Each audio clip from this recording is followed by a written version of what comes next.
nel momento in cui io mi focalizzo sul progettare e proporre attività orientative, quello che succederà è che il ragazzo che ho davanti forse non arriverà ad avere chiaramente idea della scuola, ma arriverà a prendere contatto con quello di cui necessita.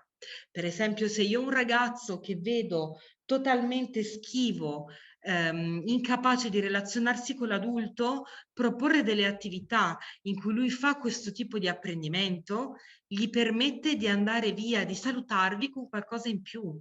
Vi faccio un esempio di attività: un'intervista a un insegnante con cui è più facile per lui entrare in relazione, su cosa pensa della città della scuola o delle scuole superiori. Un'intervista ai genitori, le attività di sportello, ma anche, perché banalmente questo è davvero orientativo, riservargli in alcuni momenti 1 minuto e mezzo del vostro tempo per un feedback su ciò che di buono lui fa. Perché i ragazzi sono bravissimi, voi potete insegnarmelo, a riconoscere i loro punti di debolezza, ma soprattutto quelli che vediamo schivi nei nostri confronti fanno molta fatica a riconoscere e a riconoscersi realmente delle qualità. Allora a volte ritagliarsi prima della ricreazione o a cavallo della ricreazione quel momento esclusivo con i ragazzi schivi ci permette di modellarli al fatto che c'è anche questo, c'è anche il feedback positivo e c'è anche un momento esclusivo per loro, e loro sono capaci di gestire il rapporto con un adulto, perché è assolutamente vero che sono capaci, dovranno perfezionarsi, ma possono farlo. Rispetto a questo, ci sono dei commenti? C'è qualcuno? Anzi, facciamo così. Non solo rispetto a questo, vado a condividere sempre se ci riesco. Ok. Vedete la mia presentazione? Sì. Sì, La vediamo. Benissimo, Sì. grazie. Allora, l'ultima volta abbiamo parlato a lungo di una proposta sul consiglio orientativo. E mi chiedevo se qualcuno di voi se la sentiva di darmi, dopo questo periodo di stop, delle impressioni. So già, dato che mi sono arrivate queste informazioni, e voglio fare i complimenti per l'atteggiamento propositivo di alcuni insegnanti, mi sono arrivate delle proposte di inserimento di questa modalità nel vostro pacchetto di offerta orientativa. Ed è bello vedere che c'è desiderio di mettersi in pratica. Mi chiedevo se c'era qualcuno che aveva desiderio di condividere le sue impressioni, non per forza positive, perché siamo tra adulti e possiamo imparare anche dai nostri punti critici.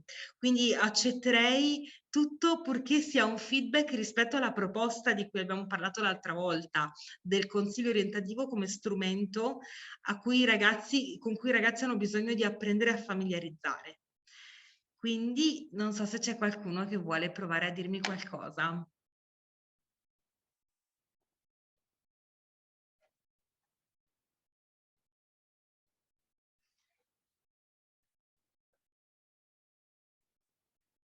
Nessuno, nessuno, nessuno?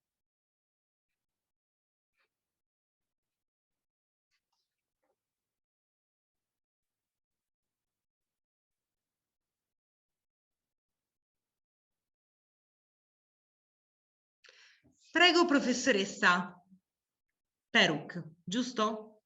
Spero di sì. No, Peruk. Peruk, mi scusi. Buongiorno. No, allora noi sì, abbiamo accolto questa prospettiva, insomma, di anticipare il consiglio orientativo, almeno la scheda del consiglio orientativo, e discuterne con i ragazzi.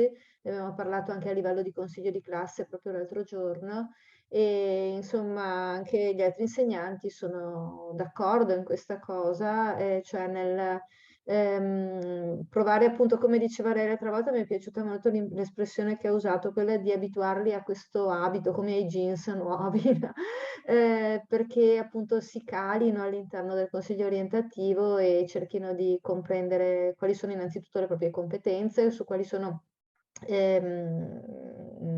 gli aspetti su cui devono migliorare, poi magari gli angoli da smussare, ecco, insomma, partire anche dalle false credenze. Ecco, insomma, ci proviamo, ecco, solo questo. Grazie, io toglierei il solo questo e direi questo, che è tanto, perché inserire delle prassi nuove non è mai semplice, e credo per di più che potremmo fare una riflessione. Sapete, sto cercando di preparare degli incontri di formazione per genitori a cui alcune delle vostre scuole parteciperanno, che sia coerente con ciò che abbiamo visto qui. E quindi ho deciso che tratterò anche con loro il punto del consiglio orientativo. E ho avuto un po' di difficoltà all'inizio nel comprendere come far passare il messaggio ai genitori che il consiglio orientativo ha una sua funzione ed è fondamentale che ci sia.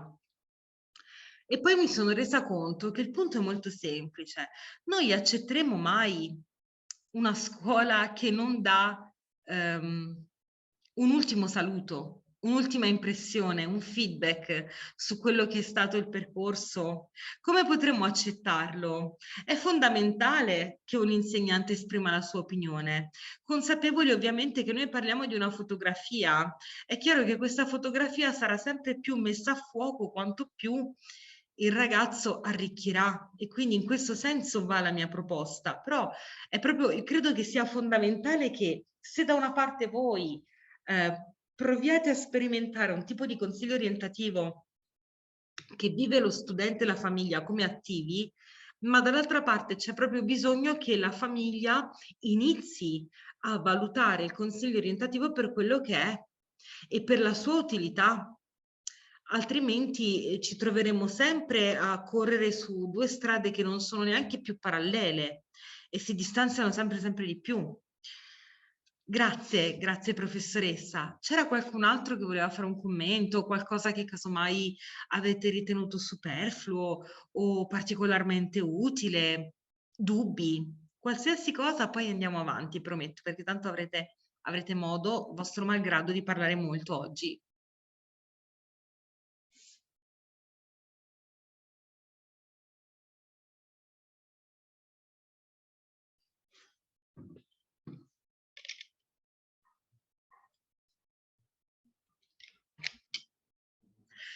Prego, professoressa Bertocco. Buonasera a tutti, sempre grazie. Niente, io rispetto al consiglio orientativo esprimo sempre una perplessità, che è quella del fatto che non esista cioè, allora, al di là del fatto che per carità potremmo anche decidere di mettere in condivisione i nostri modelli, eccetera, rimango un pochino basita sul fatto che appunto siamo, tra virgolette, costretti a dare delle indicazioni anche abbastanza precise, se sentiamo alcune segreterie che ci dicono ma qui lei avrebbe dovuto scrivermi proprio l'indirizzo, eccetera, eccetera, perché nei loro sistemi operativi sto parlando della segreteria, quando immettono i dati vengono richieste proprio delle specifiche anche sugli indirizzi, quando noi invece, a noi sarebbe più utile appunto poter indicare eventualmente, sì, per carità, istituto tecnico piuttosto che liceo, piuttosto che istituto professionale, ma soprattutto soffermarsi appunto sul discorso a te serve un percorso di studi che ti metta subito in gioco anche sull'aspetto operativo, piuttosto che a te serve un percorso di studi che possa far valorizzare le tue capacità di analisi, eccetera, eccetera, no? Ecco. Questa cosa qui a me fa un pochettino soffrire, proprio per il fatto che, come dicevamo l'altro giorno, la sfera di cristallo nessuno di noi ce l'ha, e non ce l'hanno neanche le famiglie, non ce l'hanno neanche i ragazzi, però proprio perché sono in età evolutiva e proprio perché vanno via via scoprendo i loro interessi, le loro capacità, competenze, eccetera, è vero che tante volte io mi sono ritrovata nella mia esperienza a sorprendermi di ragazzi che si sono buttati in percorsi che noi non avremmo assolutamente appoggiato o consigliato, e sono comunque riusciti bene. Ecco, a me sinceramente, non dico che per carità che sia la regola, ma almeno 4-5 ogni anno vedo che su questa cosa qui si muovono assolutamente bene. E i dati poi delle promozioni ci dicono che il 70%, per esempio i dati post pandemia, il 70% nella nostra scuola di quelli che non hanno seguito il consiglio orientativo sono stati comunque ammessi alla classe seconda, insomma, per carità, contro il 98% di quelli che hanno seguito il consiglio orientativo. Quindi, ripeto, stiamo parlando dell'anno post pandemia, quindi ragazzi che hanno fatto la prima superiore 2021, ok? Sicuramente anni molto particolari, però per esempio quello era stato un anno in cui nella nostra scuola c'era stata una particolare incidenza di ragazzi che non avevano seguito il consiglio orientativo, perché anche se la pandemia era scoppiata quando ormai il percorso orientativo era finito, probabilmente, non lo so, questo ha giocato, cioè ha fatto scherzi, non lo so, insomma, ecco. Questo, quindi mi dispiace che non ci sia appunto un modello di consiglio orientativo che ci permetta di essere, tra virgolette, un po' più morbidi, ecco, un po' più morbidi, senza dover per forza di cose indicare, guarda che tu devi andare a fare il professionale indirizzo idraulica, adesso dico, no? Ecco, questo. Sì, sono d'accordo, poi lascio la parola alla professoressa Peru. Sono d'accordo, credo che ci troviamo davanti a un impasse, nel senso che c'è quasi una richiesta di censimento degli invii da parte delle scuole medie alle scuole superiori. E questo a me sembra un meccanismo quasi socio-economico che si discosta da quello che il Ministero dell'Istruzione stesso chiede ai percorsi di orientamento. Ed è il motivo per cui il terreno dell'orientamento è sempre un terreno estremamente friabile. Abbiamo sempre l'impressione di muoverci su qualcosa che non è mai certo e che da un momento all'altro cambia totalmente veste. E sono d'accordo, bisognerebbe che il MIUR, qui apro, chiudo velocemente una polemica, però se ci sono delle linee guida dovrebbe esserci anche un modello, molto semplicemente, o quantomeno la richiesta di proporre dei modelli. Perché ci può essere anche una ricercazione con l'obiettivo di proporre un nuovo modello, ma questa è una richiesta che dovrebbe venire da chi impone che ci sia il consiglio orientativo. E è molto interessante quello che lei dice rispetto ai dati. Intanto resta alto il numero di persone in Italia che non seguono il consiglio orientativo e non c'è sempre coincidenza tra chi non segue il consiglio orientativo e chi poi fa un cambio di scuola. E spesso quello che, cioè, e anche tra chi segue il consiglio orientativo non è detto che poi la scuola venga confermata, perché la scelta della scuola ha a che fare con tutta una serie di variabili, tra cui le aspettative. E quindi sicuramente in questo senso bisognerebbe che le richieste ministeriali andassero incontro a quelle che sono le esigenze pedagogiche degli studenti.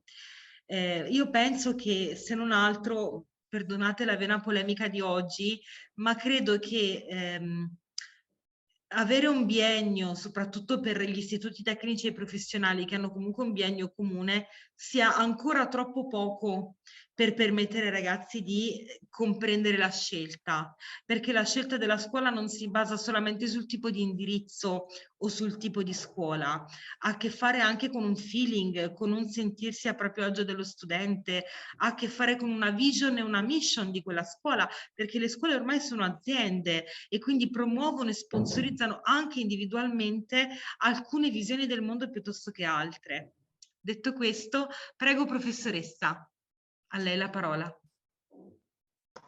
No, in effetti penso che tutti proviamo un po' di disagio di fronte alla piattaforma del SIDI che ci chiede di spaccare il cappello in 4 e di dire esattamente quello studente deve andare in quell'istituto esattamente e frequentare quell'esatto indirizzo. Va un po' contro, appunto, come diceva la professoressa Bertocco e come diceva anche lei, va contro la filosofia dell'orientamento. Ci chiede di essere troppo specifici, cosa che appunto molto spesso è molto difficile fare. Noi abbiamo ovviato nella nostra scuola, ma credo anche in altre, con un doppio consiglio orientativo, e cioè quello per il SIDI, che è molto secco, e poi tra l'altro dall'anno scorso ci è stato chiesto di farlo attraverso il registro elettronico che propone una maschera assolutamente secca, nel senso tipologia di istituto, indirizzo, punto, e assolutamente impersonale. Per cui noi presentiamo sì quello alle famiglie, ma affianchiamo anche un altro nostro documento molto più discorsivo, in cui appunto parliamo delle competenze del ragazzo e insomma come si faceva una volta, ecco, proponendogli o specificando meglio addirittura l'indirizzo, perché per esempio se io seleziono un istituto di formazione professionale non mi fa neanche scegliere l'indirizzo, almeno il nostro registro elettronico, per cui noi appunto siamo più dettagliati, ecco, l'abbiamo chiamato illustrazione del consiglio orientativo, è un altro documento appunto che presentiamo alle famiglie e che discutiamo insieme alle famiglie, dove appunto parliamo del ragazzo.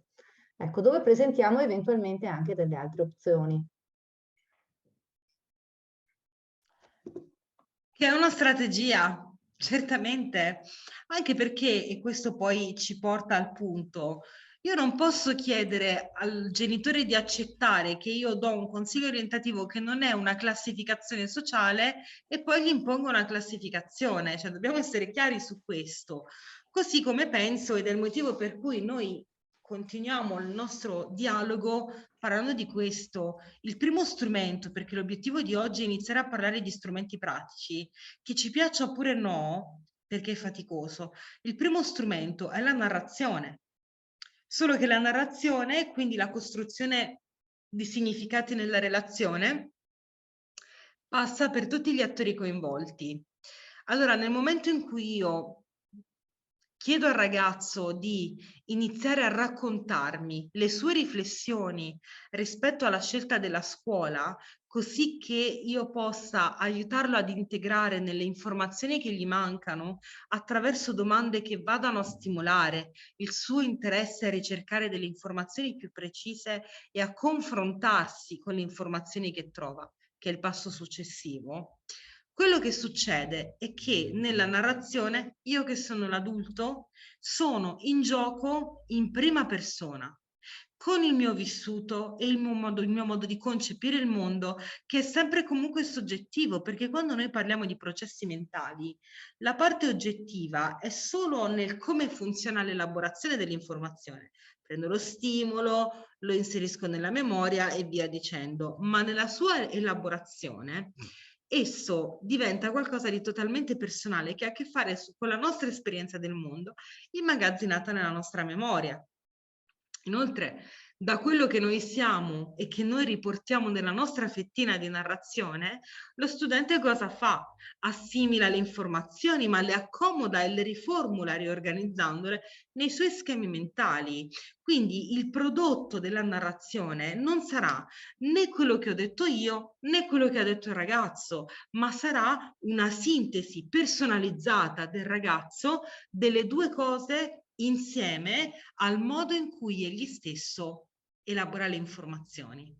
È il motivo per cui, ed è così che lui si crea una mappa, è il motivo per cui a conti fatti è l'insegnante stesso il primo strumento, insegnante in questo caso, ma al genitore dirò è il genitore, è l'adulto in quanto modello di riferimento che è il primo strumento dell'orientamento attraverso le domande mirate e attraverso la sua consapevolezza.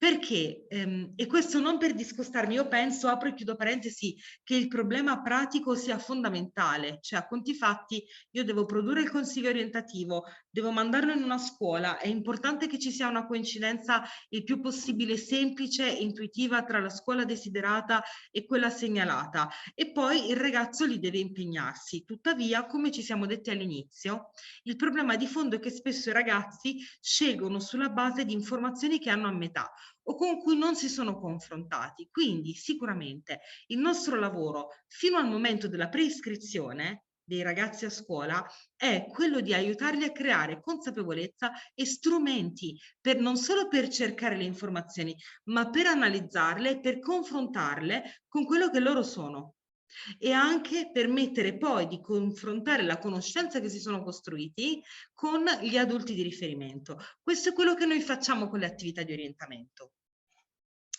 Allora, dato che l'adulto è il primo strumento, bisogna che ci confrontiamo su alcune domande che sembrano banali, ma sono le domande che ci traggono in tranello, perché ci vuole un attimo tornare sul pensiero automatico. Per esempio, se io chiedessi, anzi no, vi chiedo così, vediamo se c'è qualcuno che prova a rispondere. Quale percorso di studi permette di ottenere prestigio sociale? E ve lo chiedo perché noi orientiamo anche pensando al prestigio sociale e i ragazzi ci pensano. Anche questa mattina una ragazzina mi ha detto sì, ma con quale scuola faccio meno fatica a trovare un lavoro dove guadagno tanti soldi? Cioè per loro è importante, non è una domanda banale. D'altra parte, l'abbiamo detto spesso, l'idea che loro si fanno del mondo, di un mondo estremamente precario e pericoloso. Quindi è chiaro che facciano anche queste domande sul futuro. Per cui la domanda sta a voi: ci sono delle scuole, e se sì, quali, che garantiscono prestigio sociale? Prego. E per favore fate delle obiezioni se ci sono a questa domanda e a come viene formulata. Buonasera a tutti, io sono Barbara Bettini e non riesco a trovare il pulsante per alzare la mano, quindi chiedo scusa anche di questo. Però di fronte a questa domanda che io mi ponevo anche proprio nelle formazioni precedenti, io credo che qualsiasi percorso formativo e scolastico dia prestigio sociale. L'importante, credo, per un ragazzo e per una ragazza, che la scuola dia il proprio dia il benessere al ragazzo, lo faccia star bene e gli permetta comunque di crescere come studente. Per cui io ai ragazzi, ad esempio, anche dico questo: alla luce a me sono servite molto le formazioni precedenti e con attività sia di riflessione condivisa e anche di scrittura, io ho preso questo spunto da lei, cioè lavorare sul bisogno.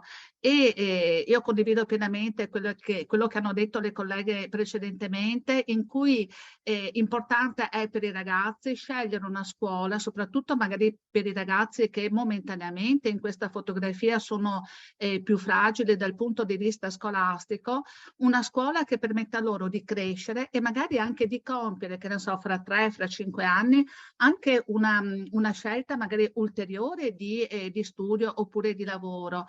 Ma qualsiasi percorso scolastico credo dia prestigio sociale, perché è il loro prestigio personale, cioè devono secondo me fare riferimento a loro stessi.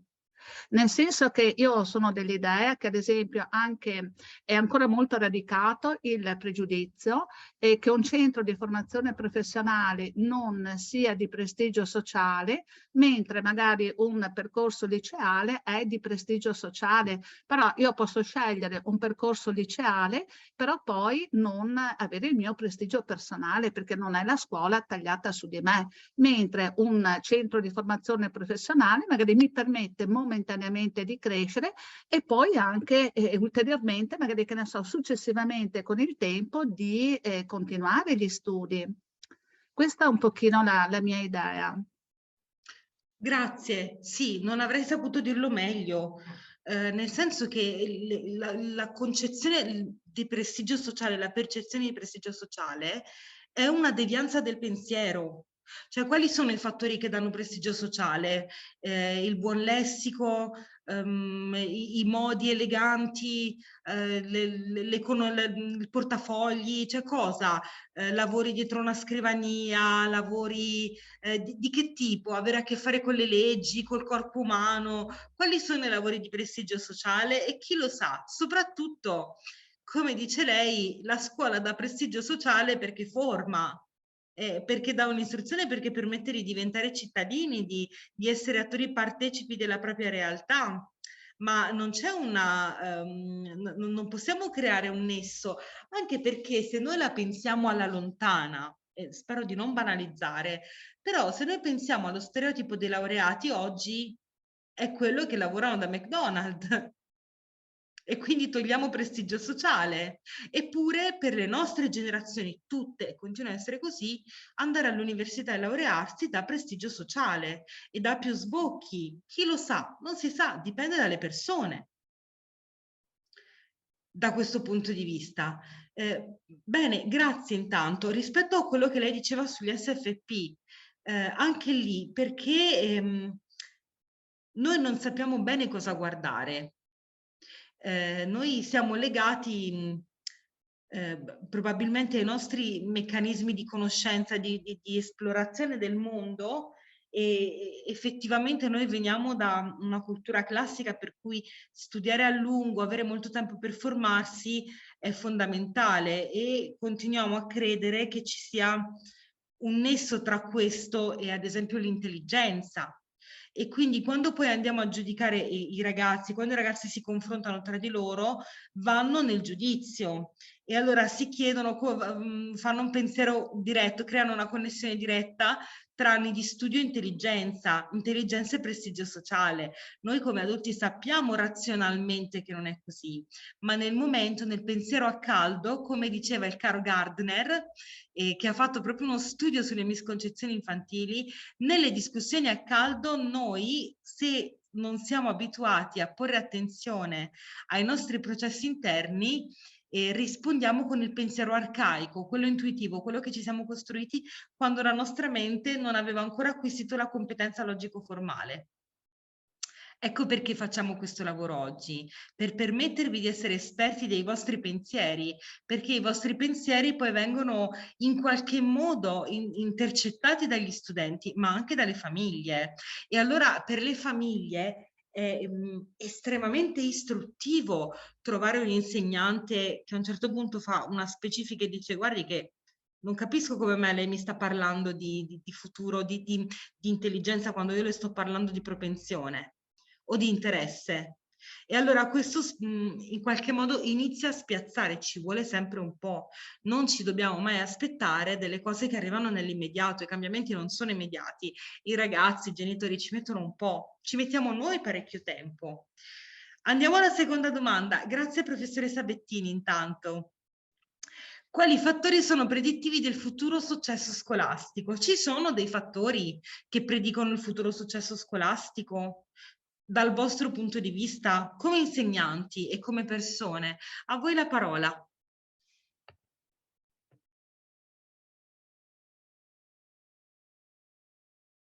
Prego. Dal mio punto di vista trovo che il fatto che sappiano per esempio organizzare bene tempi, spazi, modi, cioè i loro materiali ma anche i loro impegni, questa per esempio è già una buona partenza, ecco. E sicuramente appunto siccome vedo che su questa cosa abbiamo sempre più fragilità nei nostri ragazzi, cioè nel fatto dell'organizzazione di materiali e tempi pomeridiani, dei loro impegni pomeridiani, allora su questo probabilmente si sta anche giocando un po' non dico una discriminazione, ma già un livellamento, insomma, perché quando un ragazzo appunto continuiamo a dire ma guarda che non ti sei scritto le cose nel registro, non hai aperto bene il registro nel diario, non hai guardato, hai portato il libro sbagliato e vediamo che queste cose si reiterano nel tempo, dici ma qui c'è una questione di disinteresse, o è proprio una questione di un ragazzo che non riesce proprio a organizzarsi, a sistemarsi bene le sue cose, un quaderno ben messo, insomma. Ecco, poi io trovo anche, adesso per carità, al di là delle competenze di materia o disciplinari, eccetera, pensando appunto delle cose trasversali, sicuramente delle persone che dimostrino di avere degli interessi anche, cioè che leggano, a cui piaccia andare, non lo so, a guardarsi i documentari piuttosto che siano appassionati di qualche cosa, insomma, ecco. E dopo io trovo anche che sia molto importante vedere delle persone che hanno delle buone capacità di riorganizzarsi o di appunto si dice di resilienza nel momento in cui avviene uno scivolone, una verifica andata male, eccetera, che sanno che cosa mettere in atto, ecco, cosa mettere in atto. Hanno imparato nel corso del triennio che strategie utilizzare per dire questa cosa non è andata bene, adesso mi faccio interrogare, piuttosto che chiedo all'insegnante degli esercizi di recupero, piuttosto. Ecco, trovo che anche questi siano dei passaggi che possono magari, cioè, non tanto un successo scolastico nella lunga distanza, ma proprio i primi mesi delle superiori, il primo anno delle superiori, insomma, ecco. Perché poi se andiamo a pensare, come dice lei, come diceva lei, mi fa molto piacere che lei abbia sollevato questo discorso che sembra che proiettiamo i ragazzi dalla fine della terza media alla fine del quinto anno, ma nel frattempo questi 5 anni, che siano 3, che siano 4, che siano 5, bisogna farli. E per loro il fatto di avere soddisfazione nel loro lavoro quotidiano è veramente, per esempio anche l'altro giorno, anche ieri che l'ho domandato in una classe non mia, quale potrebbe essere una cosa che vi rende felici alle superiori? E loro mi hanno detto avere soddisfazione del lavoro che facciamo. Insomma, poveretti, non è mica una risposta da poco, dico.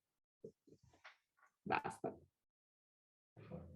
Grazie, grazie veramente. E spiego perché la ringrazio. Perché, ed è il motivo per cui a me piace tantissimo fare queste formazioni con gli adulti, perché mi permette di vedere come gli stessi concetti con linguaggi diversi diventano molto più intuitivi. E quindi questo mi permette di allargare il raggio, quindi doppiamente grazie. Sono d'accordo su tutto. Rispetto alla competenza organizzativa, che è una delle soft skills più gettonate anche nel famoso mondo del lavoro, è vero. Allora, proprio questa mattina, nella scuola in cui sono andata a fare laboratori, ho fatto questo esperimento. Dato che li vedevo un po' superficiali rispetto all'attività che stavamo facendo, ho detto vabbè, gli do le schede, dopodiché gli chiedo di muoversi nella stanza perché dovevano fare dei gruppi. Quindi gli ho consegnato una schedina a testa, gli ho detto che era importante che avrebbero lavorato su quella, gli ho dato 2 minuti per capire l'attività, dopodiché ho detto bene, allora quelli che hanno il cartoncino blu si spostano lì, quelli che ce l'hanno verde di qua e così per 6 colori. Mi sono resa conto che si sono alzati quasi tutti senza la loro schedina, che era quello che gli serviva per fare l'attività. E quando gliel'ho fatto notare c'è stato un momento in cui qualcuno mi ha detto ma quale schedina? E effettivamente ho fatto questa connessione, questa ipervirtualità delle informazioni ci ha staccato da un piano fisico che però è quello in cui noi continuiamo a vivere. Allora, sicuramente è importante che loro sappiano usare a menadito una lavagna elettronica, probabilmente, però non è che questo sostituisce la loro capacità di ritagliare un foglio, di incollarne un altro, di prendere un appunto e di gestire e avere cura del loro materiale. In questo senso, questo è predittivo di una buona autoefficacia scolastica, perché c'è un buon raggiungimento dei risultati, perché noi sappiamo che fa parte questa competenza di un aspetto metacognitivo, che poi diventerà, quando saranno più grandi, consapevolezza del metodo di studio. Allora io so che se ho bisogno di ripetere 1 capitolo e mezzo di storia, non posso pensare di farlo in 1 ora, non posso pensare di farlo con la TV accesa, non posso sempre e comunque pensare di farlo da solo, perché prima di riuscire ad arrivare da solo a dirmi se va bene oppure no, ho bisogno che qualcuno mi modelli su questo, mi dia dei target. Si arriva a fare questo nel momento in cui i ragazzi effettivamente mettono la testa su quello che fanno. Infatti io credo che incrociando le dita che quest'anno vada più o meno bene, è proprio fondamentale riprendere in mano questo, cioè dare ai ragazzi compiti pratici da gestire. Con compiti pratici intendo proprio avere cura di quello che fanno e fare delle griglie e spiegare perché lo stanno facendo, così che loro arrivino con un po' di consapevolezza in più e spiegare loro che questa è un'attività orientativa, nel senso che quando saranno alle superiori, a prescindere dal tipo di scuola che loro sceglieranno, ci sarà comunque un momento di defiance. Non può non esserci. Per il semplice motivo che cambiano gli insegnanti, cambia il contesto, cambiano loro, cambia il modo di parlare delle materie, cambia tutto. Allora questo stravolgimento dopo 3 mesi di vacanza, che non saranno mai un momento di ripasso, perché per i ragazzi è proprio bruciare tutto e vedere che cosa succede a settembre, non possiamo pensare che non abbiano imparato a curare quantomeno ciò di cui hanno bisogno per essere fisicamente presenti in classe. Quindi passare il messaggio che virtuale non sostituisce fisico, virtuale può accompagnare fisico, ma non potrà mai sostituire. Secondo punto, spero di andare in ordine, ma non ne sono sicura. Mi interessava molto anche quello che lei diceva rispetto al suo collegarsi alla proiezione sul futuro. Curarci di questi 5 anni, curarci almeno del primo periodo. Sicuramente sì, come solo con la consapevolezza, probabilmente agganciandoci al suo secondo punto, addestrare i ragazzi a vivere anche momenti di frustrazione e di fallimento, perché ci saranno. Allora sì, è predittivo di un successo scolastico la mia capacità di gestire un fallimento e di porre rimedio nel momento in cui, se io arrivo davanti a un compito andato male e decido che non farò più niente, quello significherà abbandonare il campo e quindi vorrà dire produrre un insuccesso scolastico. Allora ogni tanto è importante fare in modo che i ragazzi si confrontino con dei fallimenti, piccoli fallimenti che possono gestire, anche per comprendere che questi non li destrutturano come persone. Anche perché spesso i ragazzi vivono quest'idea che un fallimento significa deludere se stessi, gogna sociale, deludere i genitori. A volte c'è anche da dire, ma un compito andato male non parla di come sei tu, parla di come è andato questo compito. Come recuperiamo questo? Non come ti recuperiamo come persona. E ovviamente su questo non siete gli unici ad avere un potere e una responsabilità. Qualcuno di voi sarà genitore e avrà fatto caso al fatto che a volte educare i ragazzi attraverso il senso di colpa è molto semplice, perché il messaggio arriva subito. Quindi ogni tanto noi diciamo ai ragazzi: mi hai deluso così, adesso devi recuperare. Però i ragazzi che generalizzano, perché la loro mente è fatta in questo modo qua, spesso poi associano la prestazione al valore personale. Quindi è importante sottoporli a piccoli episodi di piccola frustrazione con la richiesta di dire: bene, e ora come recuperiamo da qua? Cosa farai? E come non commentare quello che lei diceva sugli interessi. Alla fine il punto è proprio quello. L'interesse ad apprendere, la motivazione ad apprendere è ciò che sprona i ragazzi a impegnarsi anche nelle materie che non gli interessano, dove la motivazione estrinseca, ovvero evitare la bocciatura, non funziona più. Allora, nel momento in cui io capisco che ho l'obiettivo principale di continuare il mio apprendimento e sono consapevole che non ci saranno solo materie che mi piaceranno, la mia motivazione non sarà a scoprire quella materia, ma sarà una motivazione a capire come si impara. Il mio interesse è quello. Allora, se lo mettiamo sul pratico, vogliamo parlare dei motori? Come si impara a capire come riparare un qualsiasi motore?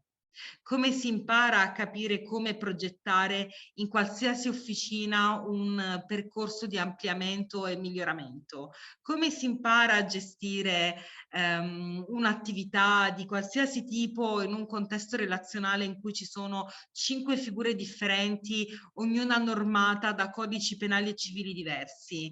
In qualsiasi di questo contesto, il sapere come si impara supera il nozionismo, che è quello che noi facciamo col nostro percorso di studi. Ognuno di noi ha dovuto apprendere a ricercare le informazioni e nessuno di noi si è potuto fermare alla formazione canonica. Se io avessi dovuto pensare di sviluppare questi incontri solo sulla teoria che io ho letto e studiato rispetto all'orientamento, vi avrei fatto una lezione relativa a come funzionava l'orientamento 25 anni fa. E io penso che ne avreste tratto veramente molto poco. Anche perché, e questa è una riflessione che vi riporto proprio di questa mattina, 25 anni fa noi vivevamo in un contesto in cui era ancora legittimo, per esempio, sovrapporsi nelle scelte dei ragazzi. C'era una concezione dell'infanzia e un tipo di evoluzione che permetteva di accettare questa scelta come positiva. Attualmente noi abbiamo via via accettato modelli educativi che, per esempio, contemplano la presenza di un bambino maleducato, se ci pensate, senza mettere in conto che sia in povertà educativa. Noi distinguiamo tra bambino maleducato e irrequieto e bambino in povertà educativa. Per esempio, perché dico questo? Perché attualmente sovrapporci a una scelta dei ragazzi, quindi andare a mettere da parte quelli che sono i loro interessi e non occuparci della loro parte introspettiva, nel nostro mondo sociale, che per di più struttura quella che è la nostra evoluzione umana, non è più accettabile. Quindi quello che io vi avrei proposto solo sulla base dei miei studi oggi sarebbe stato non solo retrogrado, ma anche pericoloso, perché vi avrei spronati a fare per esempio dei test attitudinali che probabilmente 25 anni fa avevano proprio una buona funzione e oggi che non hanno più senso. Bene, direi di andare oltre. Non credo che ci soffermeremo su queste altre domande perché ne conseguono altre. Mi sono sbizzarrita con le domande. Detto questo, prima qualcuno, proprio la professoressa Bertocco, prima diceva che non è più detto che le persone che io mando in una scuola e decidono di andare in un'altra poi si troveranno per forza male. Quindi la domanda su cui vi chiedo in verità di soffermarvi è, a prescindere dal tipo di scuola in cui i ragazzi andranno, quali sono dal vostro punto di vista quelle competenze fondamentali che possono agevolare il passaggio da un ciclo di istruzione all'altro, a prescindere da qualsiasi scuola il ragazzo sceglierà? Prego a voi, io mi silenzio che qualcuno prenda la parola. Chiedo scusa, si è fermato l'audio per un paio di secondi, un po', non ho capito bene la domanda. Quali sono le competenze? Quali sono le competenze fondamentali che, a prescindere dal tipo di scuola in cui i ragazzi andranno, sono utili per agevolare il passaggio da un ciclo di istruzione all'altro? Quali sono i fondamentali di cui i ragazzi hanno assolutamente bisogno? A livello di competenze, prego a voi. Grazie per aver ripetuto. Io penso che ce ne sia una di fondamentale, la capacità di adattarsi, che è dire poco, ma è dire tutto in realtà, perché molto spesso giocano di aspettative, hanno tantissime, insomma, paure, però una volta che tu ti metti un'idea di come è secondo te questa scuola superiore e poi ti ritrovi magari con tutta un'altra cosa, molti la vivono con frustrazione e non è come la volevo io e quindi fanno veramente fatica, riportano a casa ai genitori a volte e anche agli ex docenti, insomma, molta frustrazione, molto scontento, però un attimo mi adatto a questa nuova realtà, provo a vedere come posso fare un rodaggio diverso da quello che mi aspetto e vediamo se magari ne conseguono dei risultati. Cioè non è detto che se vado in una scuola che non è esattamente come me immaginavo, è per forza uno schifo. Non so se ho reso l'idea. Certo che sì, ed è vero. E d'altra parte, questo è il mondo a cui noi abituiamo i ragazzi, e soprattutto il mondo virtuale, e sta diventando dicotomico, o va tutto bene o non va niente. Abbiamo così tanta scelta, e questo è il problema anche che ci riguarda nell'orientamento. C'è così tanta scelta che io finisco per dire, ma in tutta questa scelta perché mi devo adattare, che è diverso da accontentarsi? Cioè vuol dire che o c'è tutto quello che voglio o niente, ma il tutto quello che voglio non esiste. Solo che questo è un errore che tendiamo a fare anche noi adulti, perché anche noi ogni tanto, quando vediamo che i ragazzi, per esempio, nei primi 6 mesi di scuola alle superiori non ancora trovano il loro perché, diciamo ma forse va riorientato, che sicuramente è un'alternativa, ma quando noi scegliamo di riorientare, decidiamo di concentrarci sul trovare una scuola che in quel momento dia soddisfazione, perché il ragazzo non perda tempo, è il suo diritto a non perdere tempo.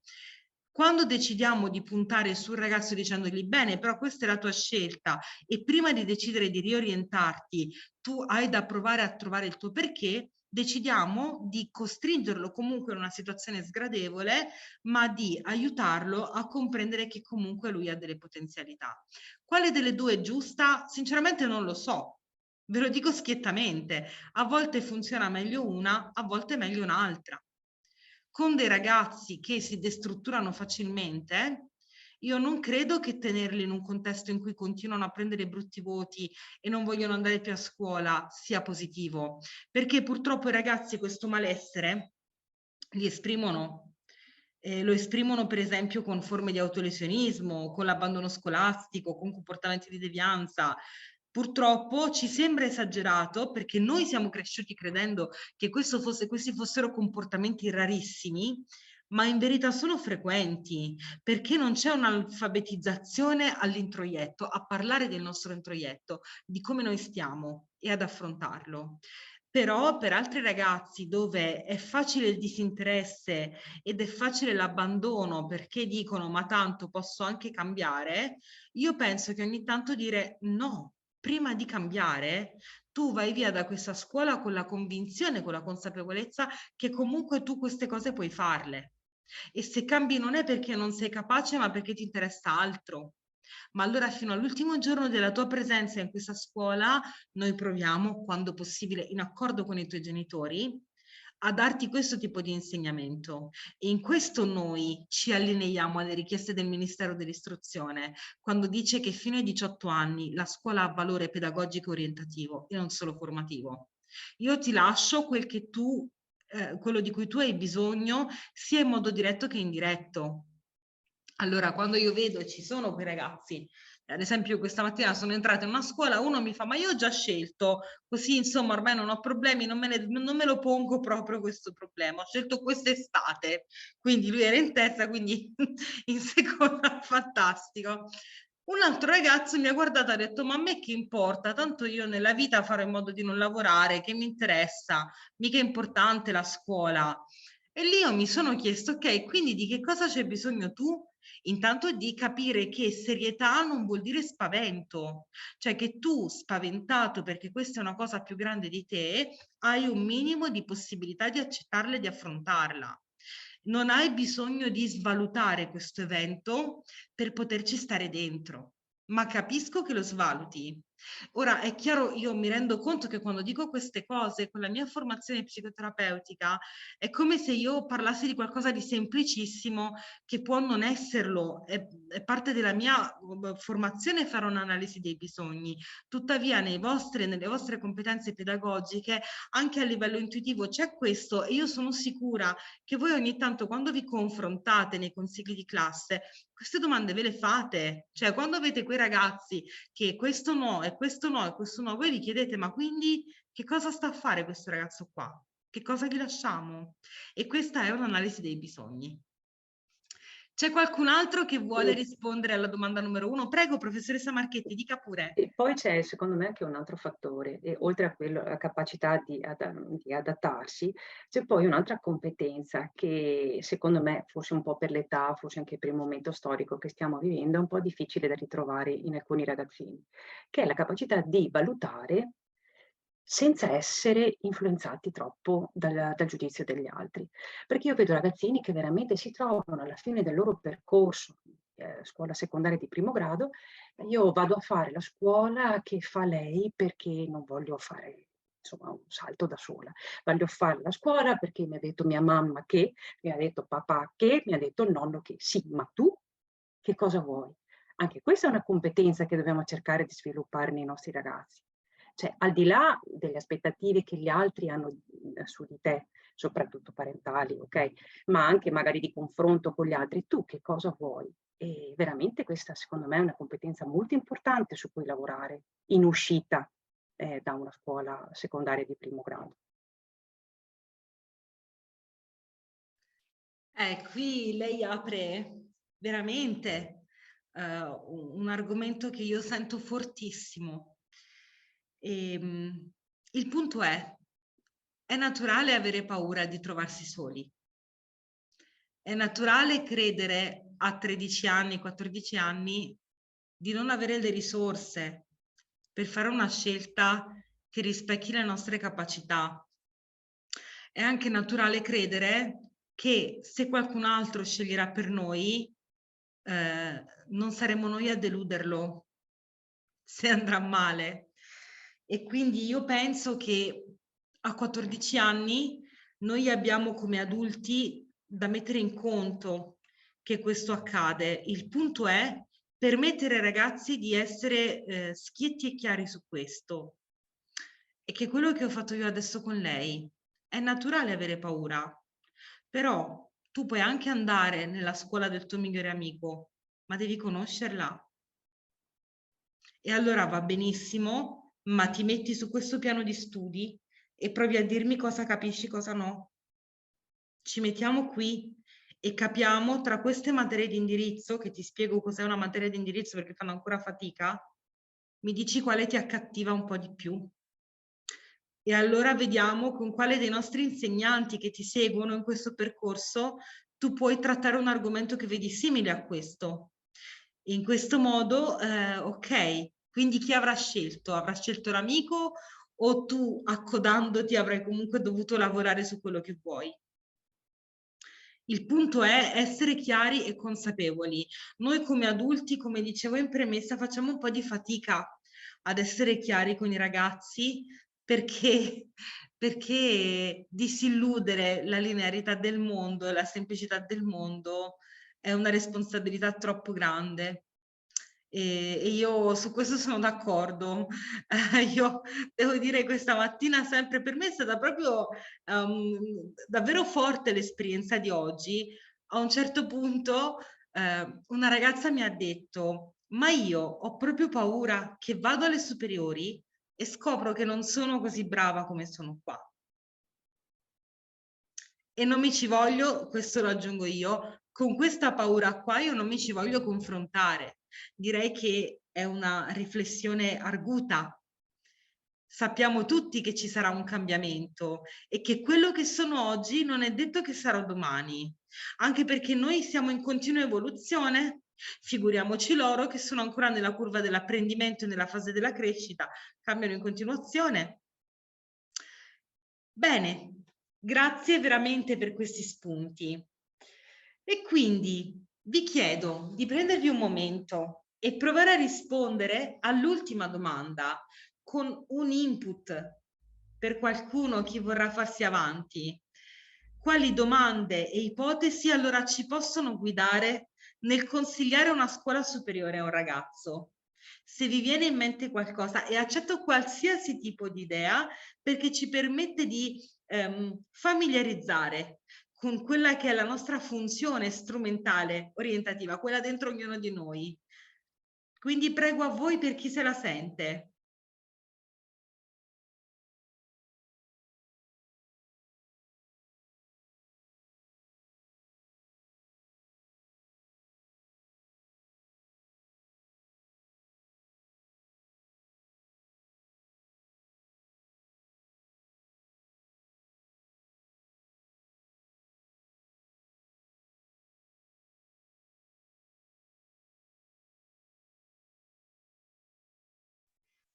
Qual è una domanda o un'ipotesi che vi fate quando siete lì con un ragazzo che vi dice quindi dove mi manda? Dove mi colloca? A me verrebbe da chiedere quanto tempo sei disposto a studiare nella scuola dove andrai? È una domanda scorretta? No, scorretta, nessuna domanda è scorretta. E qual è l'ipotesi che c'è dietro questa domanda? La consapevolezza che le scuole non sono tutte uguali e l'investimento che un ragazzo o una ragazza deve fare, non dico deve saperlo, però deve averne un po' un'idea prima. Ho presente studenti che si sono buttati in un liceo non avendo assolutamente voglia cioè, voglia o capacità di gestire tanto tempo sui libri. Ok, quindi possiamo trasformare la sua domanda in qualcosa di ancora più specifico. La mia premessa è questa: noi viviamo in un mondo in cui apprendiamo costantemente, quindi tutti siamo disposti inconsapevolmente a studiare. Quello di cui lei parla è uno studio che va a sviluppare quella forma di pensiero di cui abbiamo parlato l'altra volta. Non so se l'ho messa anche qui. Vediamo.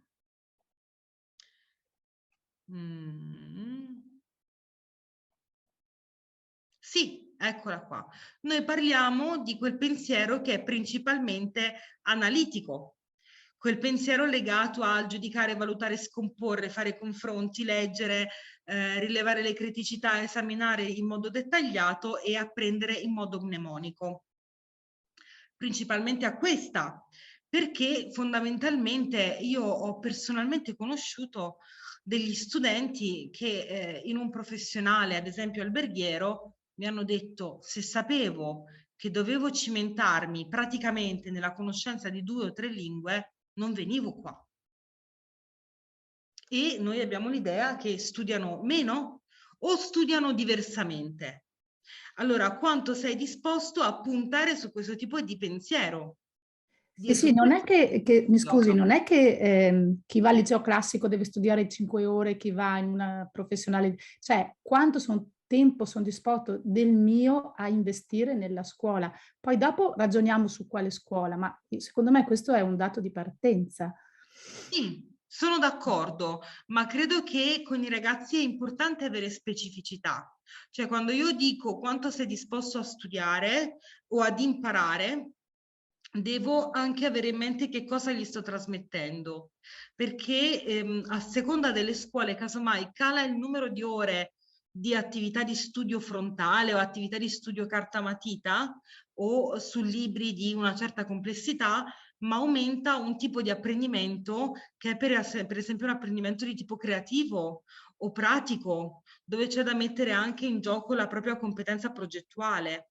Quindi io specificherei, perché altrimenti i ragazzi si creano invece con questa domanda, che io trovo una domanda legittima, ma si creano una falsa credenza che in alcune scuole lo studio sarà di più. E invece il punto non è solo di più, è diverso.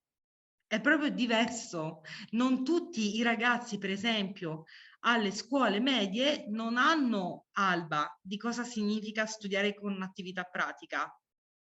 Non sanno cos'è. Per esempio, leggere un impianto idraulico, non sanno cos'è.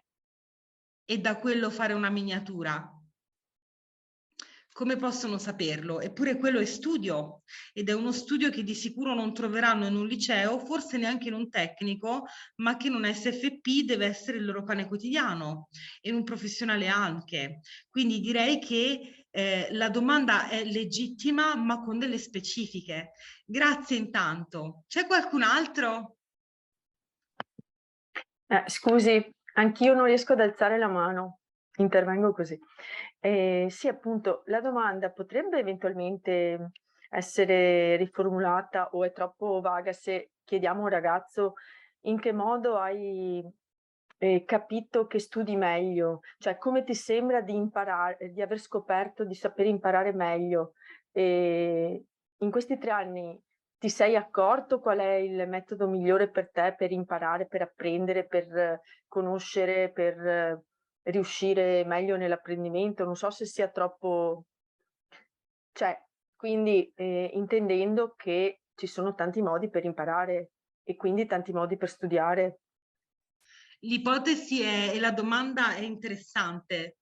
Farei invece in questo caso un passo indietro, che è proprio quello che lei ha detto adesso. Secondo te, caro ragazzo, in quanti modi puoi imparare questa cosa? Se io ti dico studia matematica, preparati per questo compito, farai le stesse cose che fai se ti dico che devi prepararti per il tema d'italiano? Come fai a decidere cosa fare per studiare meglio? Tenendo conto che i ragazzi iniziano a costruirsi un'idea del metodo di studio alle medie, ma quel tipo di consapevolezza, che è la parte del metacontrollo, si sviluppa un po' più avanti, ma assolutamente sì. Lavorare, ragionare sul fatto che esistono diversi metodi di studio è assolutamente fondamentale. Come lo leghiamo alla scelta della scuola superiore? Per esempio, se un ragazzo dice: io mi sono reso conto che nel momento in cui ho la possibilità di fare uno schema o di crearmi un modellino o di vederlo anche praticamente, questa cosa mi aiuta un po' di più. E allora lì, per esempio, che tipo di attività proponiamo?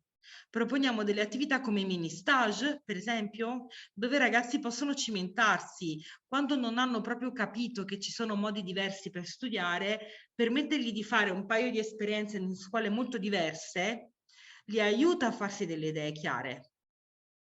Perché entrare per esempio in un laboratorio, loro quando sentono la parola laboratorio pensano sempre a quei bellissimi film degli anni '80 in cui si vedevano gli scienziati pazzi, no? Cioè, allora, laboratorio cos'è?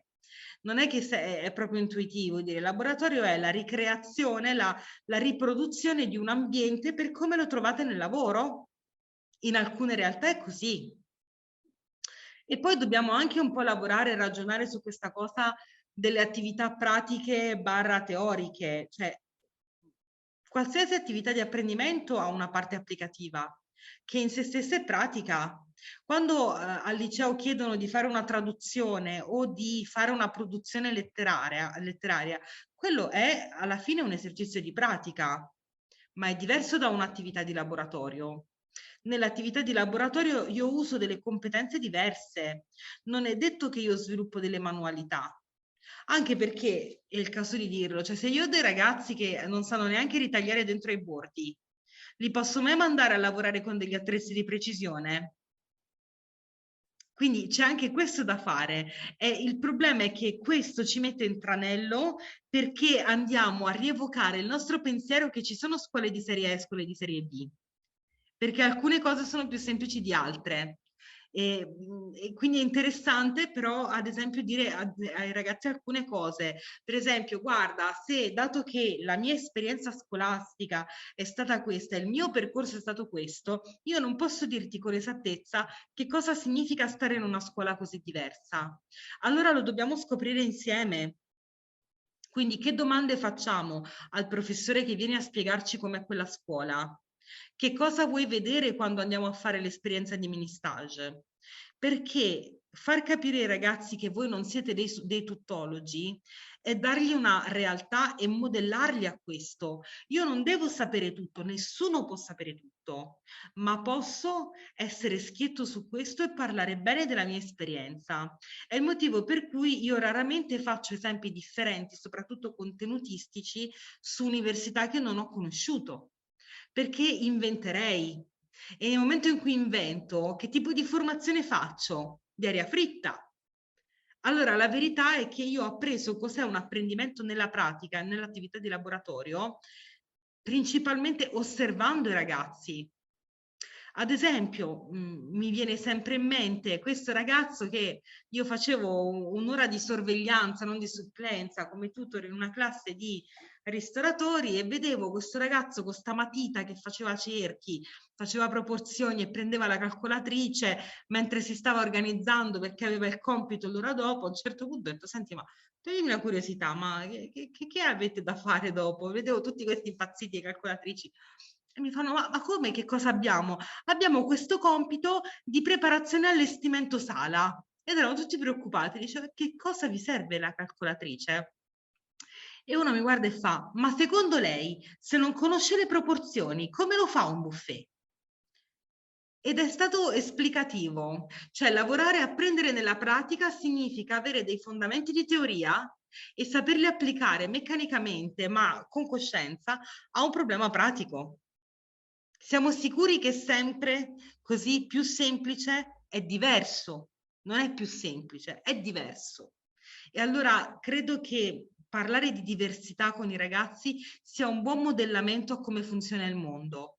Non è più meno, è differente. dove per differente significa che non tutti ci si trovano bene, perché alcuni vanno meglio con una cosa, alcuni vanno meglio con un'altra. Credo che questo sia un messaggio interessante da dare. Grazie mille, professoressa Osto. Spero che questo commento non sia stato demolitivo, ma come prima per l'altra collega. Il mio obiettivo è quello di integrare le vostre idee così da permettervi di sviluppare ancora più consapevolezza. In questo senso, grazie. C'è qualcun altro che prova a rispondere, poi andiamo avanti.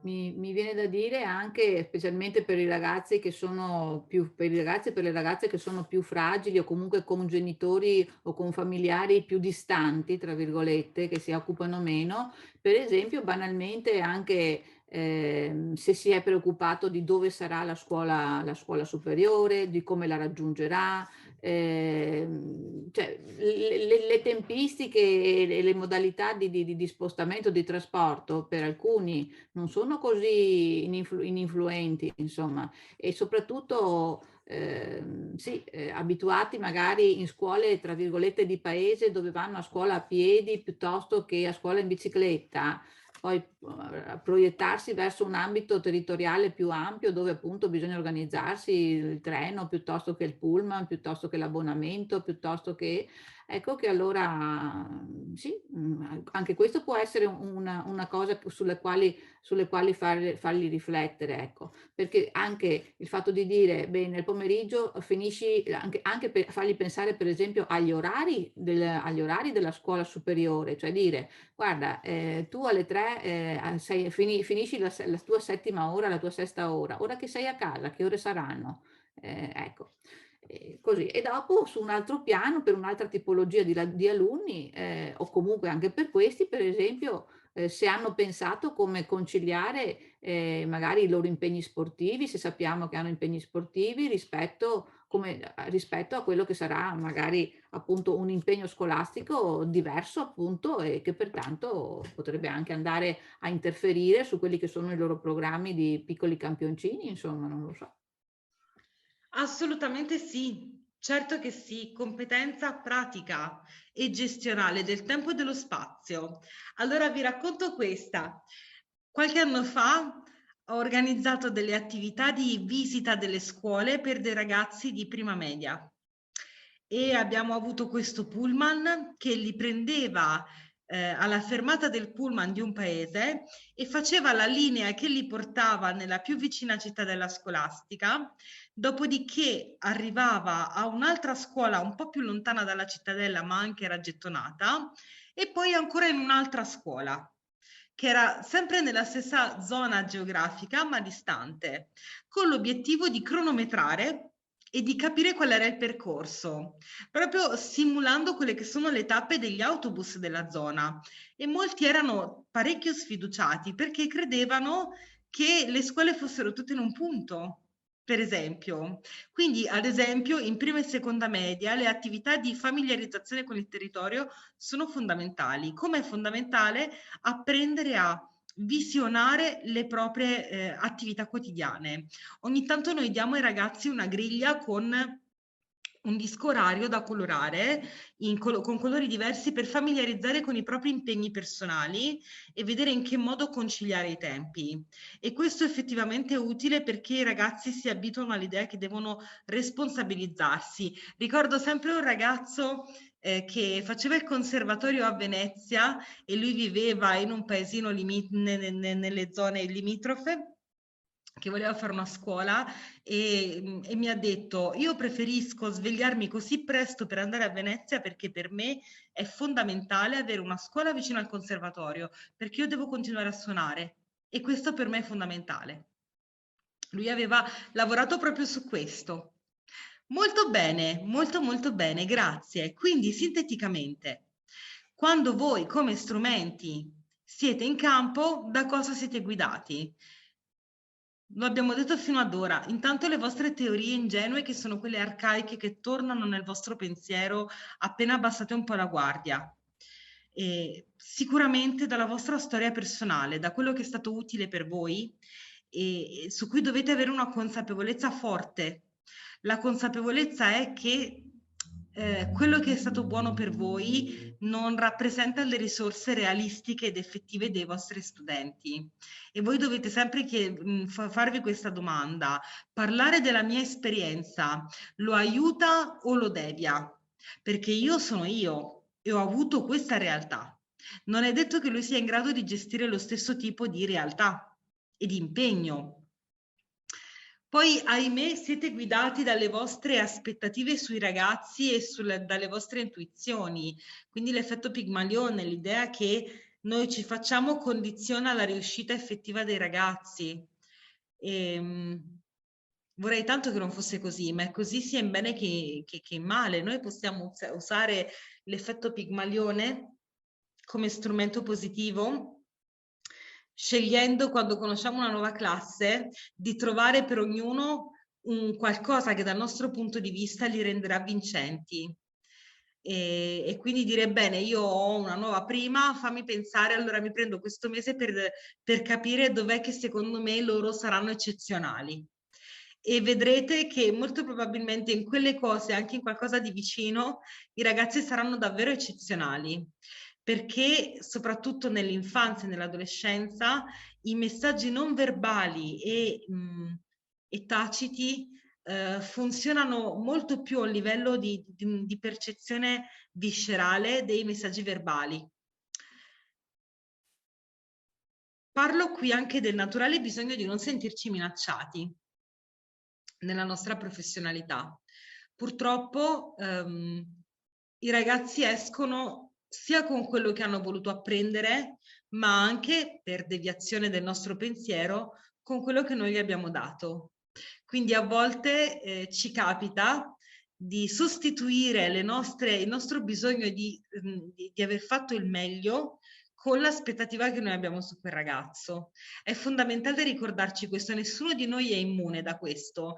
Ogni volta che io finisco il laboratorio di orientamento spero tanto che mi arrivi un feedback positivo, altrimenti io faccio un po' di fatica in più ad affrontare la classe successiva. Penso che sia qualcosa di normale, tutti noi siamo legati al nostro ruolo. Questo meccanismo incide tantissimo sulle attività orientative, perché in qualche modo, come i ragazzi sovrappongono la loro prestazione con la loro valutazione di se stessi, per deformazione professionale noi sovrapponiamo la loro preparazione con la nostra personale capacità di essere bravi. Quindi questo vi assicuro che è solo un errore di pensiero. Poi i nostri meccanismi di generalizzazione, abbiamo parlato di stereotipi, di pregiudizi, di misconcezioni, non starò qui a soffermarmi, però voglio farvi un esempio su come destrutturare uno stereotipo che è molto semplice e intuitivo. Noi siamo cresciuti credendo che, ad esempio, i professionali di meccanica fossero ad indirizzo esclusivamente maschile. Questo perché abbiamo sempre visto le ragazze meno inclini ad attività di meccanica, consapevoli o no, non credo, non consapevoli, del fatto che siamo noi stessi a condizionare la loro incapacità proponendo alle bambine pochissime attività di manipolazione degli oggetti. È con questo che si sviluppa il pensiero meccanico, di costruzione, decostruzione e aggiustamento. Quindi di solito quello che succedeva un po' di tempo fa è che nessuna ragazza avrebbe mai detto voglio andare a fare il meccanico. Adesso qualcuno lo dice e alcuni insegnanti dicono ma anche no, non so neanche se si può. Ora, novità delle novità, per destrutturare lo stereotipo legato alle professioni, alle scuole e al genere sessuale, basta ricordare una cosa: ad eccezione di dove è indicato nel piano dell'offerta formativa, le scuole sono aperte a ogni forma di genere, non c'è una discriminazione. Noi siamo consapevoli del fatto che noi possiamo prendere tutto, non esiste, a meno che non ci sia scritto, e se lo si fa per altri tipi di motivi, che una scuola sia solo maschile e femminile. Un conto è se io vado dalle canossiane che casomai fanno, adesso dico le canossiane, un corso di studi solo per ragazze, ma perché loro come ordine religioso decidono di rivolgersi solo alle ragazze, piuttosto che scuole solo maschili di indirizzo perché lo scelgono come vision e come mission. Ma in linea generale le scuole pubbliche sono aperte a maschi e femmine e non c'è scritto da nessuna parte che una ragazza non possa diventare un buon meccanico. Ma c'è un momento in cui la nostra mente ricorre al pensiero intuitivo che si è creato quando era giovane e il mondo era molto molto diverso. Adesso corre tanto questo mondo sociale. Bene, volevo proporvi, non vi chiedo di dividervi in gruppo perché manca meno di una mezz'oretta, però vi chiederei sulla base di questo se così a braccio qualcuno di voi se la sente di portare un ragazzo di terza che pensandoci potrebbe rappresentare un caso difficile per l'orientamento. Eventualmente in un quarto d'ora ne parliamo insieme. Dopodiché passo all'ultimo momento di questa formazione in cui brevemente pensiamo a che risposte dare nei casi tipici, che ci sono sempre. E la prossima volta, così intanto pensate mentre io parlo un po' a vanvera, che a vanvera non è, la prossima volta invece sì, vorrei dividervi in gruppo per chiedervi, poi vi darò una consegna, di pensare proprio a delle attività orientative da proporre nel triennio, microprogettazione per focalizzarci su come si può rimanere concentrati sugli obiettivi e stabilire dei momenti di monitoraggio per capire se stiamo andando nella direzione che avevamo scelto. Detto questo, c'è qualche caso che vi viene in mente? Un ragazzo che vi fa penare, su cui non sapete proprio dove mettere le mani? Io resto in ascolto.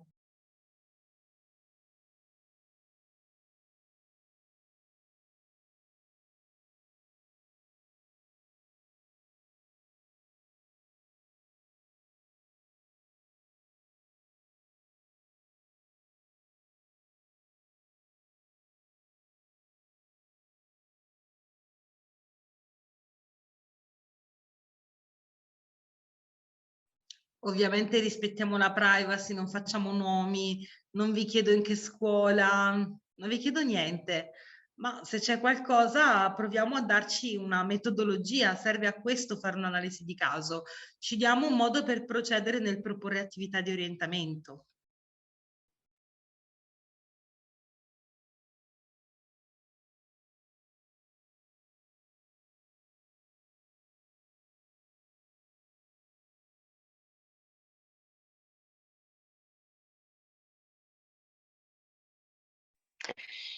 Se posso, provo io. Noi ci eravamo sentite al telefono, buon pomeriggio. Io sono un'insegnante di sostegno con un alunno in terza con caratteristiche di ADHD e disturbo positivo. Lui cambia ogni giorno idea e non ha nessunissima passione se non per giocare per il gioco al computer, quindi per lui informatica, ecco.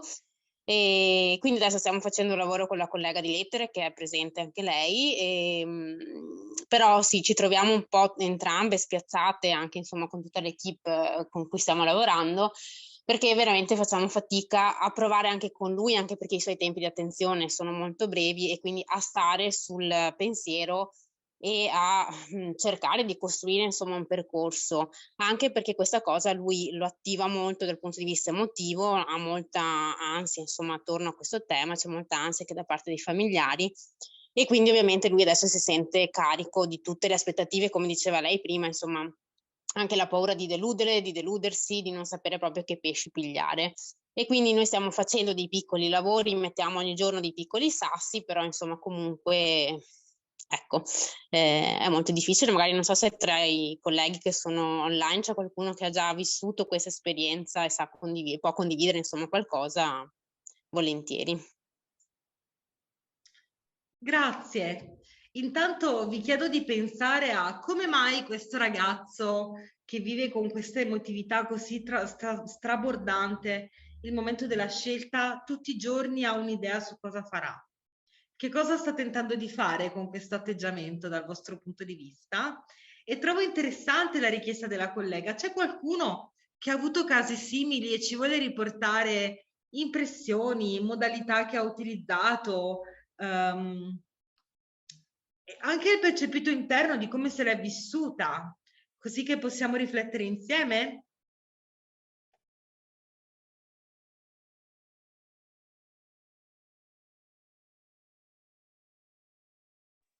Io posso provare a rispondere alla prima domanda, nel senso perché lui esprime queste sue diverse idee ogni giorno, ed è probabilmente per vedere se nell'altro trova una risposta.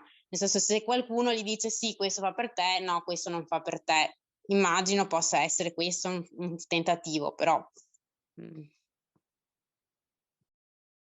Sì, penso anch'io che stia facendo delle prove di scena per vedere se riceve l'applauso, e quindi credo che forse questo gli vada un po' riformulato, che a prescindere da quello che lui sceglierà, dal vostro punto di vista paradossalmente va bene tutto, va bene niente. Il punto è forse da questo passare a dirsi bene, ma quindi dato che stai vivendo in questo modo questo momento, cioè parliamo chiaramente, mettiamo nero su bianco queste paure. Paura di che? Paura di cosa? Vediamo cosa è realistico e cosa no. Per esempio. Ok, c'è qualcun altro? C'è un altro caso? Qualcuno vuole rispondere alla collega?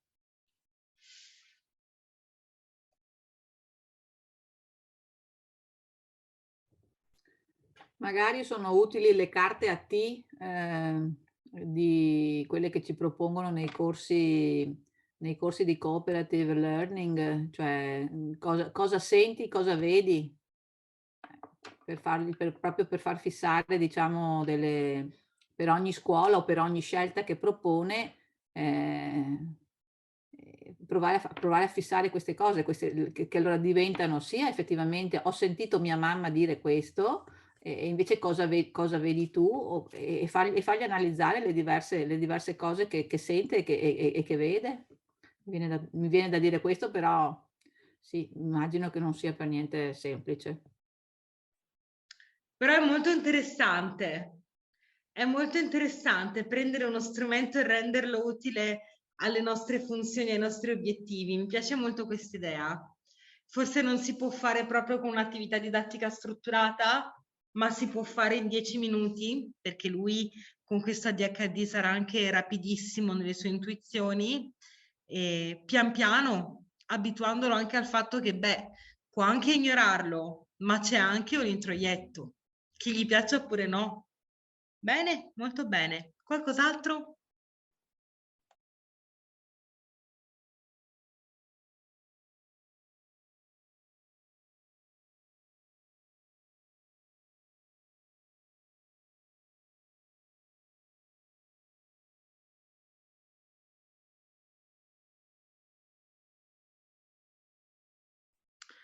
Sì, capisco, immagino che vi ho cotti abbastanza. Veniamo tutti da una mattinata intensa e 2 ore sembrano poche, ma so che ci spremiamo come pompelmi. Io spero che comunque quest'input per la professoressa Simeonato sia stato utile, e di sicuro quello che a me arriva, dato che ci siamo anche sentite, la vocazione e l'interesse a fare veramente qualcosa di utile per mettere questo ragazzo in condizione di vivere questo momento in una maniera positiva per sé. E quindi penso che questo di sicuro a qualche livello a questo ragazzo e alla sua famiglia arriverà. Allora ci prendiamo un po' di tempo per provare a immaginare come rispondere a queste domande, che sono quelle che di solito ci facciamo solitamente. Allora, ho un ragazzo che ha voti molto bassi e pare disinteressato a tutto. Che gli dico? Vi è capitato nella vostra esperienza un ragazzo così? Qualcuno vuole? Prego. Direi che è quasi la maggior parte. È vero. Professoressa Bertocco? È anche la mia collega di lettere, nella terza che condividiamo quest'anno, vorrei dire che è 3/4 della classe. Sì. Ok, e cosa facciamo? Che gli diciamo? Perché loro poi casomai vengono da noi e ci dicono voglio andare qui, voglio fare lì, ma tanto cambia tutto, tanto quello che hai fatto alle medie poi viene ripreso. Cosa gli diciamo? Lo so che state pensando, ce lo devi dire tu, cosa che dobbiamo dire, però mi interessa capire come ci sintonizziamo.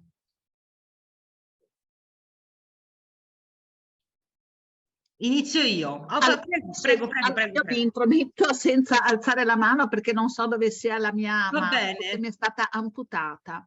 Io ad esempio a livello comunque di classe, di gruppo classe, quindi non veicolando direttamente magari agli alunni, anch'io ne ho un bel po' all'interno della classe che sono con voti bassi e anche disinteressati, ma che devono valutare il loro bisogno, magari i loro bisogni di studente, e riprendendo le parole che ha detto lei durante la formazione, e ricercare i bisogni anche della scuola che loro eventualmente in questo momento hanno in mente, di poi prendere in considerazione le giornate di scuola aperta, ma anche la possibilità di partecipare agli stage, magari valutando di non partecipare, che ne so, a 5-6 stage perché creano magari un po' di confusione, ma di fronte ad un'incertezza, che ne so, 1, 2, secondo il mio punto di vista magari 3, proprio per focalizzare un pochino l'attenzione, quindi ho portato questa motivazione, partecipare anche a 3 mattinate di stage, quindi dentro l'attività magari della scuola che loro hanno in mente, per prendere appunto una maggiore consapevolezza. Quindi evitando un pochino quello che diceva lei, magari anche quello che può essere la mia opinione personale, quindi un pochino tirando il freno a mano, di prendere consapevolezza di quella che è la fotografia momentanea del loro essere studente, di cosa hanno costruito fino al momento, i loro bisogni, ma anche i bisogni che la scuola può chiedere a livello di impegno di studio. Un po'. Grazie. Sì, certo che sì, questo è di sicuro utile, iniziare a guardare quali sono le aspettative e quali sono gli obiettivi di una scuola. E quindi questo rispetto anche al piano di realtà. Bene, grazie. C'era anche la professoressa Bertocco che aveva alzato la mano? No, ok, va bene, peccato. C'era qualcun altro che voleva provare a rispondere? Cosa facciamo? E stavo pensando a degli alunni che sembrano in questo momento, all'inizio della terza, disinteressati e che magari appunto già nelle varie materie dimostrano di essere altalenanti, insomma, e con voti, con un profitto già bassino. Però poi mi rendo conto che anche soltanto un'esperienza fatta al di fuori della scuola offre insomma uno spaccato del loro vissuto molto ampio. L'altro giorno li ho portati a una mostra del libro in paese e soltanto osservandoli finché sfogliavano libri, leggevano insomma i titoli, si complottavano tra di loro, so di questo, so di quell'altro, parlando appunto con loro ho scoperto tante passioni che non emergono sui banchi di scuola, perché poi molti sono anche, alcuni di questi sono anche taciturni e non si esprimono più di tanto, però appunto fuori dal contesto strutturato della classe dimostrano di avere degli interessi. Quindi mi domando, ci sono delle esperienze che possiamo, soprattutto in classe seconda oppure anche all'inizio della classe terza, che possono un po' smuovere le acque, che ci possono dire qualcosa in più di questi ragazzi? Sì, ci sono e sarà la nostra conclusione del nostro percorso. Credo che sia proprio interessante quello che lei sta dicendo. Ed è vero, non è possibile essere disinteressati. Al massimo è nel contesto scuola che non fai vedere a cosa sei interessato. Credo anche che noi dobbiamo essere un po' chiari con i ragazzi. Cioè, avere voti bassi significa non aver raggiunto la soglia minima degli standard nazionali delle scuole secondarie di primo grado. Allora, potenzialmente tu puoi fare tutto, ma devi sapere che se hai un voto bassissimo in 5 materie culturali o 2 materie che diventano materie di indirizzo, è chiaro che farai fatica. se scegli una scuola in cui quella materia è preponderante. Noi non possiamo dire, cioè non esiste il tu puoi fare tutto punto e poi divina provvidenza. Tu puoi fare tutto a patto che sei consapevole che ci sarà una fatica, che avrai da recuperare delle cose che in questo momento non hai fatto nel modo che era richiesto o che ancora non hai consolidato o su cui ancora ti devi confrontare. Per cui sì, ma sii consapevole, sei consapevole del fatto che se già adesso in inglese non raggiungiamo una competenza base e vai a fare un linguistico, tu assieme all'apprendimento dell'inglese ce ne devi mettere altre 2 e che durante l'anno una materia non linguistica viene fatta in lingua straniera, allora ti devi confrontare con questo. Sarà difficile. In questo senso noi passiamo a parlare con le famiglie. Così andiamo al punto 2. I genitori hanno già scelto, non se ne importano niente di come va il ragazzo a scuola, hanno già scelto. Lavoriamo su questo. Ok, come lo prepariamo questo ragazzo? Perché è il ragazzo che poi andrà a scuola, non la mamma, non la prof delle scuole medie. Allora, questo ragazzo deve essere messo in condizione di sapere davanti a cosa si troverà, anche davanti alle difficoltà, che non vuol dire che non lo supererà, ma vuol dire che ci sarà un momento in cui dovrà attivarsi con le sue risorse. Direi che questo noi glielo dobbiamo. E allora facciamo il passaggio da scuola di serie A a scuola di serie B a materie di indirizzo e profitto scolastico. Questo lo possiamo collegare. Se io scelgo una scuola dove lo studio della storia, dell'italiano, delle materie classiche è preponderante e attualmente faccio fatica anche a costruirmi una connessione tra un momento della letteratura e la storia italiana, di sicuro questo mi farà fatica. Certo che posso migliorare, ma posso mettere in conto che io quando inizierò avrò da recuperare molto e che sì, certo che mi diranno tutto quello che mi serve da sapere per mettermi al passo, ma il mio apprendimento dovrà essere sempre presente. Non ci saranno momenti in cui, se voglio superare questo gradino, potrò distrarmi, o meglio, certo che ci saranno e andrà male. E allora dovrò mettere in conto mettere in atto tutte quelle strategie di cui parlavamo prima per recuperare. Allora la sincerità ci permette di lavorare sui processi con i ragazzi, che non è tu te lo meriti e tu non te lo meriti, tu non sei intelligente e invece tu sì.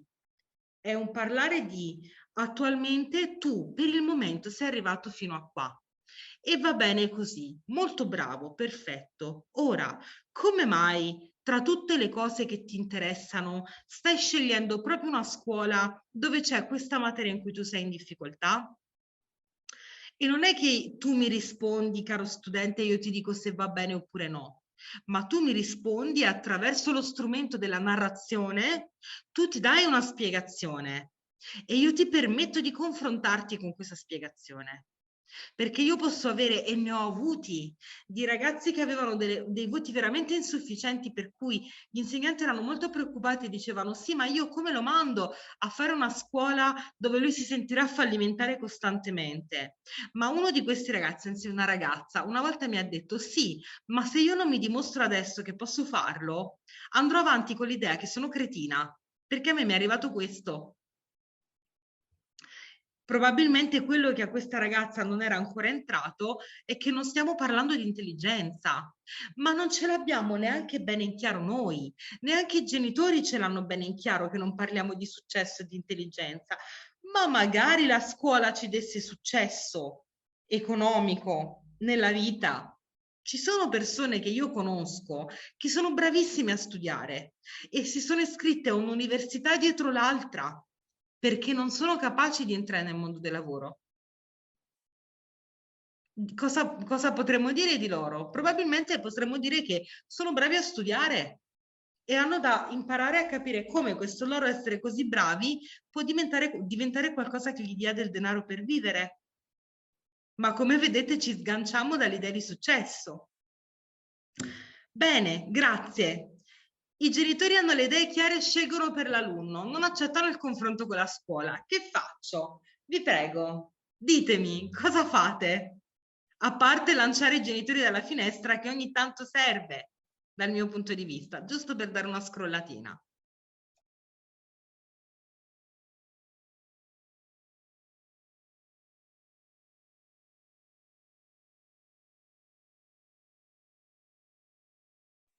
Prego. Allora, premetto che cosa faccio non lo so, però no, volevo solo far riflettere un attimo su un altro aspetto. Allora, ci sono genitori che, insomma, diciamo della nostra stessa nazionalità, con cui si può dialogare. Volevo sollevare invece un ulteriore problema: cosa fare con altri tipi di culture dove il genitore ha già scelto e basta? Per esempio, faccio un esempio proprio fresco di stamattina, un ragazzino di prima media, tra l'altro, quindi non nel momento della scelta, ma un ragazzo di prima media questa mattina doveva portare, ecco, 3 oggetti a scuola, uno che rappresentasse il proprio passato, uno il proprio presente, uno il proprio futuro, per un altro tipo di attività che non era prevista come orientante, ma comunque insomma potrebbe anche esserlo. E come oggetto del suo futuro ha portato un pettine. Come mai hai portato un pettine? Perché non dico la nazionalità di questo ragazzino, i miei genitori hanno già deciso che io farò il parrucchiere in prima media. Ora si tratta di una cultura molto diversa dalla nostra. Che fare? Io rimando la domanda a voi: che fare? La fortuna è che siamo in prima media, quindi informiamo i genitori, informiamo il ragazzo, consapevoli che probabilmente lo sprone che c'è dietro questa idea è di altro tipo. Ma intanto noi abbiamo 3 anni per informare, per creare dei momenti con la famiglia in cui diamo informazioni rispetto al nostro sistema di istruzione e anche dati concreti sull'occupabilità. E poi diamo informazioni chiare sulle propensioni del ragazzo e sugli interessi del ragazzo. Questo perché forse non andremo a scalfire una scelta della famiglia, ma almeno permetteremo alla famiglia di avere informazioni concrete su come funziona il nostro mondo. Ricordate che voi non siete nella possibilità di risolvere tutto. Nessuno di noi lo è. Quindi a volte ci limitiamo a quello che possiamo. E se noi possiamo solo dare informazioni, allora lo faremo nel migliore dei modi possibili, però. Credo che questo, in casi come questo, sia già qualcosa. Non tutto, certo, ma è molto diverso dal dare niente, direi.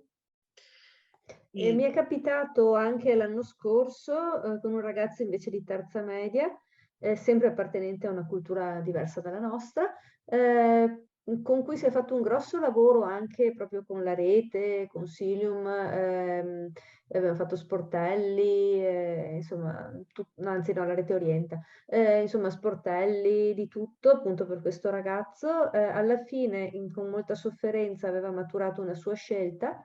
I genitori, anzi l'unico genitore all'ultimo momento l'ha stravolta decidendo su 2 piedi di iscriverlo alla scuola più vicina a casa. Allora mi domando, con un po' di scoraggiamento, a cosa servono tutte le nostre attività se poi appunto il criterio di scelta è l'orario in cui alzarsi la mattina. A cosa servono? Intanto a permettere al ragazzo di farsi delle idee chiare, così che quando sarà più grande potrà tenere in considerazione anche altri aspetti. E direi che non è poco. Le strategie di problem solving si sviluppano a quest'età anche. E secondo, immagino una famiglia monogenitoriale e con le fatiche e in più un bias culturale che evidentemente c'è. E lì noi ci dobbiamo fermare per forza di cose. Però voi avete dato a quel ragazzo l'opportunità di sviluppare una maturità sulle proprie intenzioni, sulle proprie idee e su ciò che desidera per se stesso. Mi sembra molto diverso da niente anche in questo caso. L'obiettivo è questo, che sia lui crescendo a decidere in che modo far valere la sua posizione con il suo genitore. Anche qui voi non potete tutto, che non è rassegnazione, è scegliere obiettivi realizzabili. Se io ho una macchina che mi va in questo momento solo su percorsi di un certo tipo, è inutile che io la tiro su un'autostrada, anche se non è l'esempio più calzante. L'obiettivo per me è fare in modo di arrivare dove desidero. Se ci arrivo in un modo, ci arrivo su un altro, ma l'importante è dare quello che posso. Allora io a questo ragazzo cosa avrò dato? Avrò dato tutte le opportunità per avere un pensiero indipendente, che è l'obiettivo ultimo dell'orientamento. Poi la scelta pratica sta sia alla famiglia, che gestisce anche altri problemi e che non sempre si può permettere una libertà di ascolto delle esigenze dei ragazzi. Mettiamo anche in conto questo. Grazie. Bene. Allora, l'ultima domanda la terremo per la prossima volta, perché non voglio rubarvi tempo. E per la prossima volta vi chiedo anche di pensare a delle attività che potreste proporre a livello di orientamento, che vi piacerebbe sviluppare in un triennio, o solo in una prima, solo in una seconda, solo in una terza, e di iniziare proprio a farvi un'idea, ma così veramente vaga, delle finalità delle vostre azioni, cioè dove volete arrivare, e fate mente locale sugli aspetti che non abbiamo ancora toccato e su cui invece vi farebbe piacere confrontarvi con me e in gruppo. Ok? Come è andata oggi? Feedback finale, vi prego. Intanto siamo ancora tanti, quindi bene, sono contenta.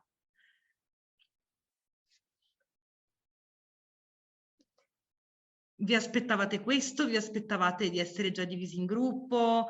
Che vi mostrassi delle griglie? Fatemi capire dove siete.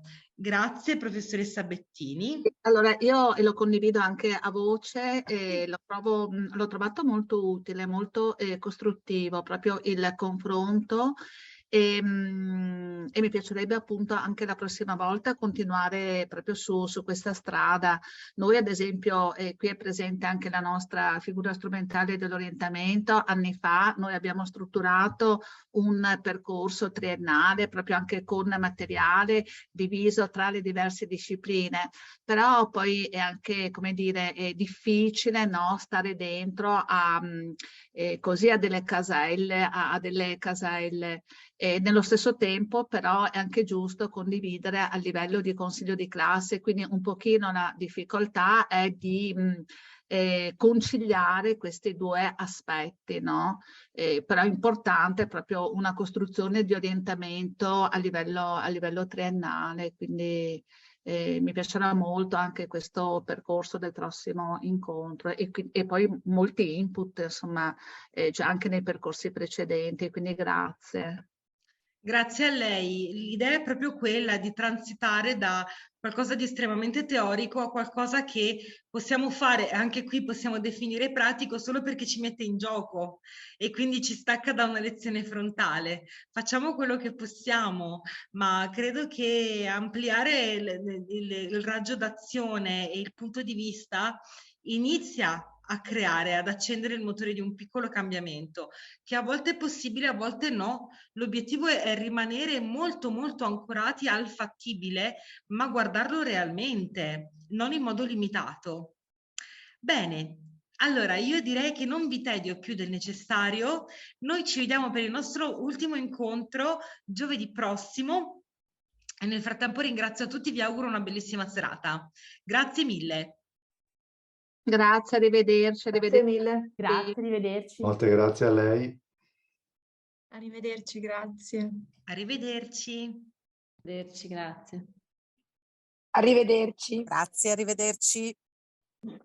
Grazie, arrivederci. Arrivederci, buona serata. Sì, grazie. Grazie.